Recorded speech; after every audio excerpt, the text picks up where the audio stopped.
माता पार्वती और भोलेनाथ जी की अनुपम कथा। एक समय की बात है जब राम जी वनवास खत्म होने के बाद राज सिंहासन पर बैठे थे। उस समय माता पार्वती और भोलेनाथ घूम रहे थे।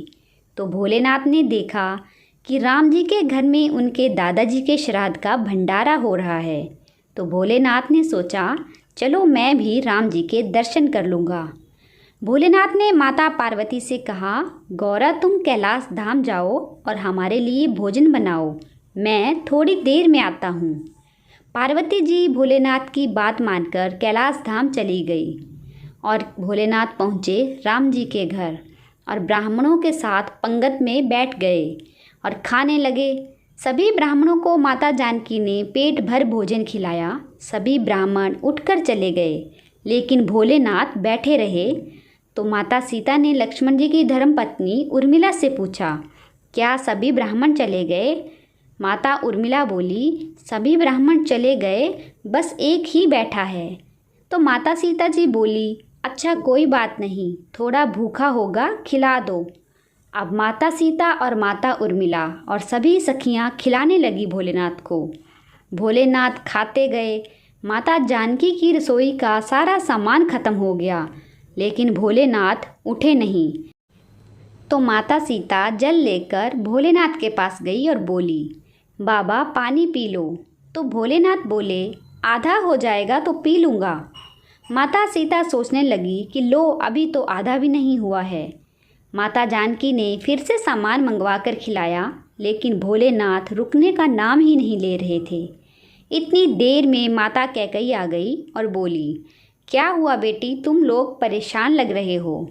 तो जानकी जी बोली, माता सभी ब्राह्मण उठकर चले गए, बस यही बचा है जो उठने का नाम ही नहीं ले रहा है, अब क्या करूं? तो माता कैकेयी ने फिर से सामान मंगवाया।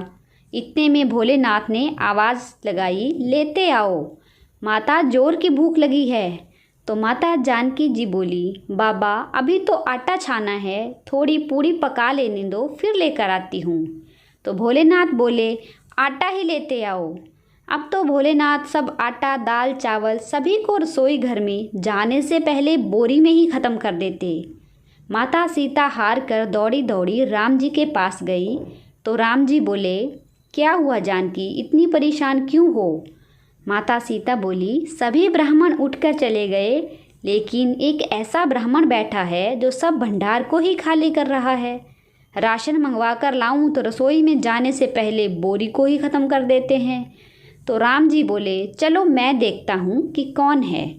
राम जी गए तो देखने से ही पहचान गए कि ये तो मेरे भोलेनाथ हैं। राम जी ने मन ही मन भोलेनाथ को प्रणाम किया और बोले, जानकी इनको कोई नहीं खिला सकता है, इनको तो अन्नपूर्णा ही खिला सकती है। और राम जी ने मन ही मन माता पार्वती को बुलाया, माता थोड़ा आइए। तो माता पार्वती जी प्रकट होके बोली, राम आपने मुझे याद किया। तो राम जी बोले, माता ये बाबा तो उठने का नाम ही नहीं ले रहे हैं, ज़रा देखिए तो। माता पार्वती जी बोली, इन्होंने तो कहा था कि पार्वती तुम कैलाश पर खाना बनाओ, दोनों साथ में खाएंगे, और स्वामी यहाँ खा रहे हैं। उन्होंने मुस्कुराते हुए एक लड्डू भोलेनाथ की थाली में रख दिया। भोलेनाथ खाने लगे। अब तो भोलेनाथ खाते गए, लेकिन लड्डू ख़त्म ही नहीं हो रहा था। भोलेनाथ ने सोचा, ये लड्डू ख़त्म क्यों नहीं हो रहा है, और ये तो जाना पहचाना लड्डू लग रहा है। भोलेनाथ ने नज़र उठाई तो देखा, सामने माथे पर लाल बिंदी लगाई अन्नपूर्णा पार्वती खड़ी हैं। माता मुस्कुराते हुए बोली, और कितने रख दूँ? भोलेनाथ बोले, बस हो गया, और भोलेनाथ उठ गए। राम सीता ने भोलेनाथ और माता पार्वती जी का बहुत ही स्वागत किया। तो भोलेनाथ ने प्रसन्न होकर माता जानकी जी को अखंड सौभाग्यवती होने का वरदान दिया और अंतर्ध्यान हो गए। वीडियो कैसा लगा है मुझे कमेंट बॉक्स में ज़रूर बताएं। Thanks for watching.